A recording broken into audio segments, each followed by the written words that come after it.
I'm going to read this letter I sent to myself 3 months ago to show how you can use the internet without becoming a monster, or how I fix my life in 3 months. Hello, I'm Tomer Goloboy. Let me tell you everything wrong with myself and how the internet has destroyed my life so we can fix it in the next 3 months. I have an infrequent and unplanned exercise routine and poor sleep habits, no set schedule as of writing this sentence. It is 2:19 a.m. Almost 100% of my time is spent indoors in some capacity, at school or home. My day is usually unplanned. I go between classes, do work, and maybe do some stuff for my channel, but I often waste time online. I'm secluded from many friends because I spend so much time on my endeavors that few know about this channel, and have little social contact. I pray most days, but not all, but I'm still undisciplined in many of the things I pray for, following through on my intentions, love, and kindness. Though I frequently extol their merits, I have average love and compassion despite frequently extolling their value, and above average productivity, but I certainly need to improve. I often prioritize frivolous internet use over reading and working on set goals because I get more stimulation from dreaming and setting goals than from the discipline of achieving them. I'm selfish and arrogant in some respects, and I've never truly banished my ego and pride. All the worse, I have as much attention online as I do. I can trace many of my struggles to the internet and forces that prey on its users' vital energy and vigor.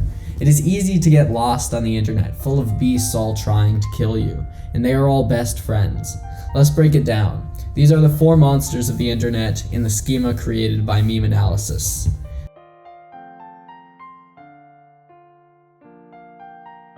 The alien is that which alienates. People whom the alien possesses will seem foreign and unrecognizable to somebody outside of the technological haze. Think about the people extolling the virtue of TikTok Riz parties.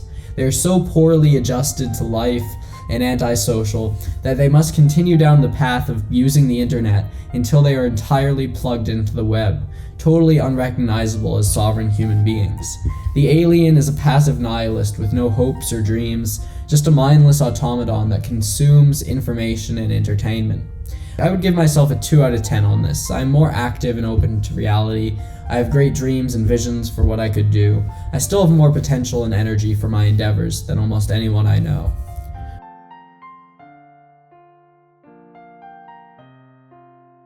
Moloch is the monster of entertainment, the god of bad games. There are good games where when you win, you become a psychologically balanced and healthy individual, like running or lifting. And there are bad games where when you win, you become demoralized and sick of life, such as becoming the best Subway Surfer player or watching all 26 seasons of South Park. There is a negative tendency for the metric to become the target. I give in most to Moloch when I become distracted by short sound bites and bad online content, thereby sacrificing my human potential to Moloch.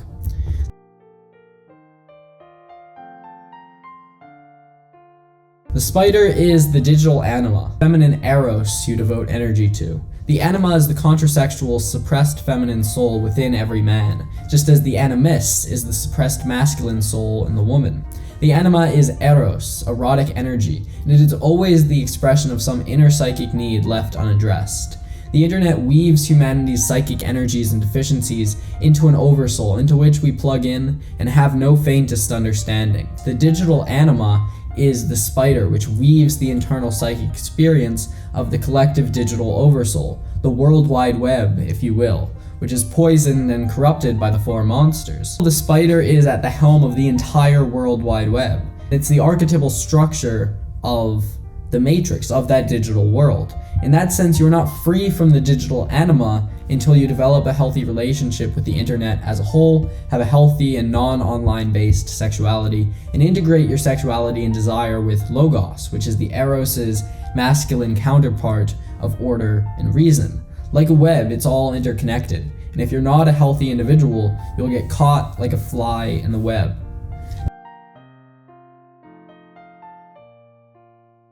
The Minotaur is the monster of anger and radicalization. I'd give myself a 7 out of 10 on this. I spend a decent amount of time, and this is the most rewarding activity for my lower appetites, to consume political content, which makes me angry and intensely destroys my drive, more so than any other force. I found that the problem is not so much with ideology, but also those who wield it. You could be dropping truth bombs about society and the global power structure and have great wisdom, but wisdom without love will ruin the world. Those in the online political sphere, for the most part, are some of the least loving and frankly least likable people in the world. There are some exceptions. Aaron Abke, who I consider a gifted spiritual teacher and an expert on metaphysics and ontology, has managed to shift the conversation on awakening from paranoid conspiracy fear-mongering to waking up to the troubles of humanity and coupling with waking up to our expansive spiritual identity as a species, and can calmly relate these insights which would be dismissed by others. You don't have to be consumed by the Minotaur to take a principled stand on an issue without anger. In fact, Saint John Chrysostom says that he who is not angry, whereas he has cause to be, sins. So anger is not a bad thing intrinsically, for unreasonable patience is the hotbed of many vices. It fosters negligence and incites not only the wicked, but the good to do wrong. So we're not coming out against righteous indignation, but we need to make sure that we're not having our energy trapped by that radicalization.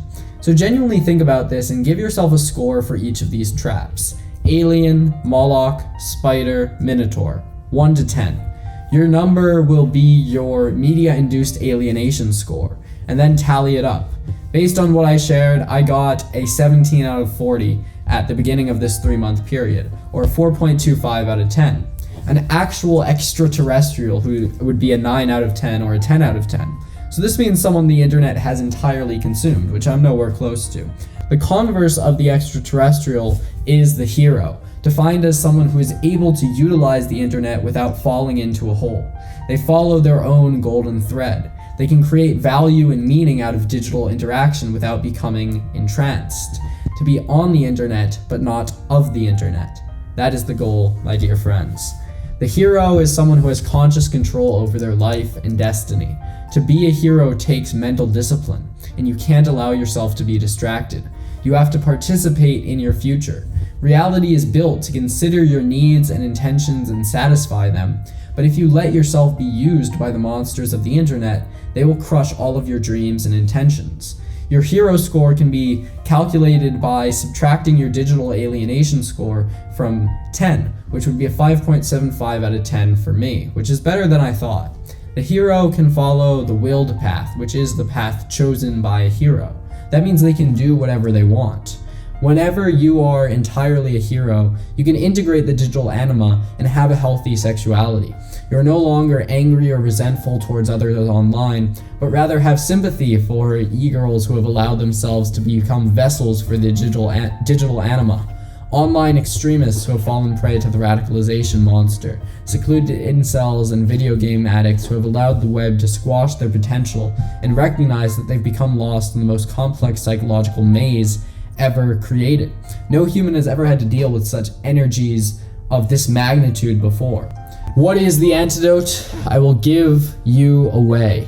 Touch grass. This is what has worked for me. Going outside, exercising, working hard at what you do, and becoming passionate about it. That gets your digital alienation score down to 0 real quick. If I'm online only, I can just as quickly be a Muslim theologian, an Antifa radical, a Nazi skinhead, or a socialist revolutionary. But if you live in the real world, if you touch grass and interact with real people, you must check your opinions against reality. You must put forth your own being and iterate upon that and become better over time.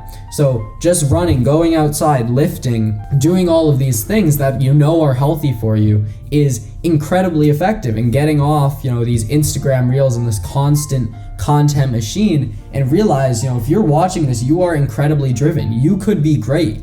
But some in the digital oversoul, these inhuman forces that are structuring your psychic experience, wish to keep you weak and angry. We're fighting the 4 higher beings hosted by the internet users' thought patterns and directed by their psychic energies. Defeat the Minotaur, defeat the Spider, defeat Moloch, defeat the alien. Do not be trapped like a fly in the World Wide Web. Its ideologies will just straight up lie to you. There are these black pillars who say that their physical characteristics predestine the vast majority of men to be lonely forever. But realize that that's a gospel of losers, and it's not true. And you know that if you got off the computer for a minute, go to a restaurant. Most of the couples there are average-looking girls with average-looking guys. Go to a party, normal-looking guys are hooking up with beautiful girls. The whole black pill movement is like the fox without a tail from Aesop's fables. They don't have tails, so they tell everyone else to cut theirs off, to resign to a life of involuntary celibacy, and never endeavor to live life or participate in their destiny. It's not a game you can win, because you get more points by becoming cynical and misanthropic. The game is the trap of the Minotaur. So here's some top-tier direction.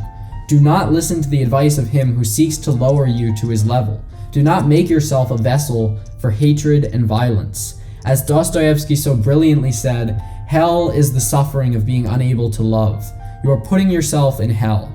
Ideology will only make you more antisocial and isolated from reality and polite society, which is what the Minotaur wants. We must elevate the energy of the internet to a higher frequency, that of love and understanding and intelligent unity. The internet can be a positive force for good connections, but it is a cesspool of hatred and sickness now, and it needs saving. It is pathological. If you know what these monsters are doing to you, they can no longer defeat you because you are vibrating at a higher frequency. As meme analysis said, the problem is that essentially nobody has self-knowledge, but pretty much everybody has internet access. You could be great. You could be significant. You could matter. These monsters will only get better in the future. There will be a divergence into mass man, the group of those who are swept up by the online egregores, and another group, maybe 10%, who actively work on improving themselves to the point where they become whole and live a healthy and balanced life. Be in the latter camp. So here are two symbols to orient your life once you've dispelled the monsters: the Tao and the Christ. The Tao, or the Way, is the harmony of all life and the creative soul of the universe. It is beyond all concepts and categories. As Lao Tzu says, the Tao that can be named is not the eternal Tao. The eternal Tao, the ultimate reality, is the birthplace of your soul, and in attuning yourself to the regular patterns of nature and life, and by living according to its ends and purposes through clean, moral, and healthy behavior, you are participating in its unfolding life and thus strengthening your existence. The Tao manifests itself as the rhythms of time and nature, which is why the simple advice that is so often ridiculed is so powerful. Go outside, touch grass, breathe air, drink water, exercise regularly, sleep normally and not like an insane person, stop eating processed crap 100% of the time, take a break from your phone, that soul-sucking device.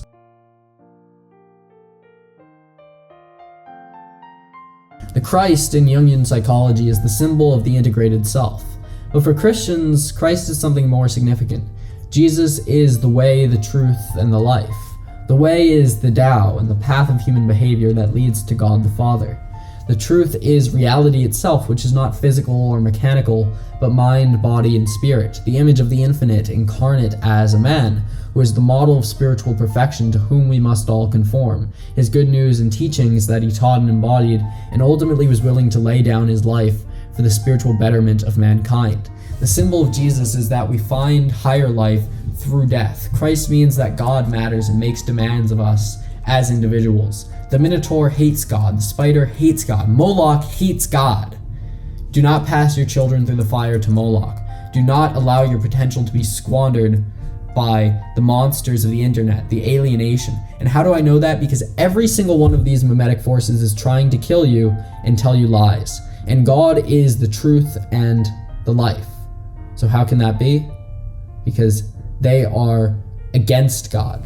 So Christ's message is about the love of God, the love of mankind, service to others, and absolute devotion to the higher ends of life, even to death and martyrdom.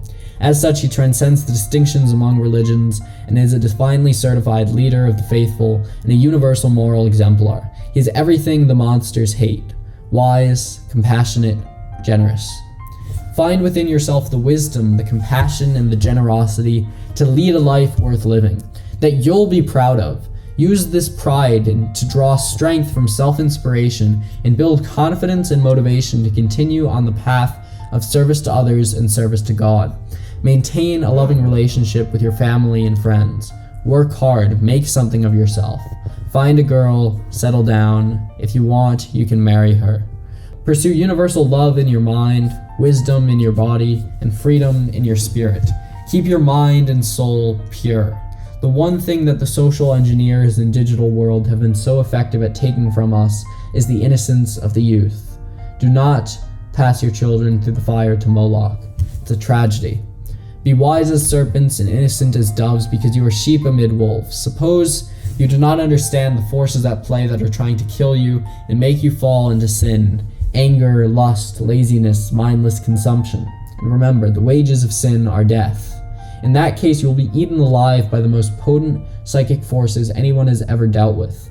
We live in the most challenging age to remain honorable and righteous. Yet with a bit of wisdom and a lot of integrity, we can overcome our ills and become men and women of God, not boys and girls on the internet. Thank you. Go the fuck outside. Let the light shine forth in the darkness. May the peace of our Father in heaven be upon you. Like and subscribe. Peace.